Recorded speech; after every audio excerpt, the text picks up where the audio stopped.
Frederick Douglass was an American social reformer, abolitionist, orator, writer, and statesman.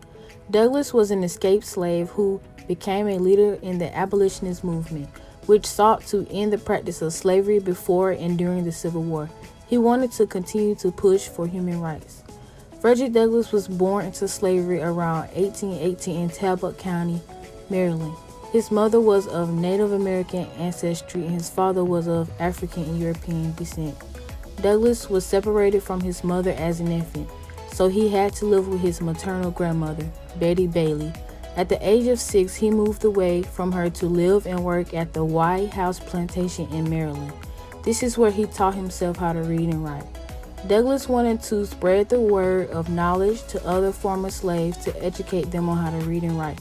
As many failed attempts to escape from slavery, Douglass was whipped several times by Covey. In 1843, Douglass had become part of the American Anti-Slavery Society's 100 Conventions Project, a 6-month tour through the United States. He was physically assaulted several times during the tour by those who opposed the abolitionist movement.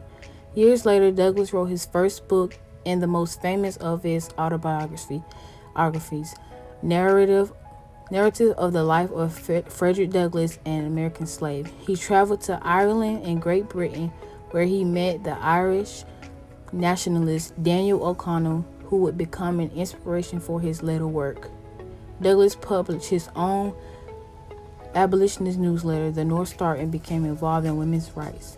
He was the only African American to attend the Seneca Falls Convention, a gathering of women's rights activists in New York in 1848. He spoke during the meeting and said, "In this denial of the right to participate in government, not merely the degradation of women and the perpetuation of a great injustice happens, but the naming of repudiation of one half of the moral and intellectual power of the government of the world."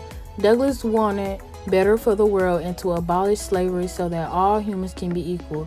Frederick Douglass successfully promoted equality and abolitionism through literature.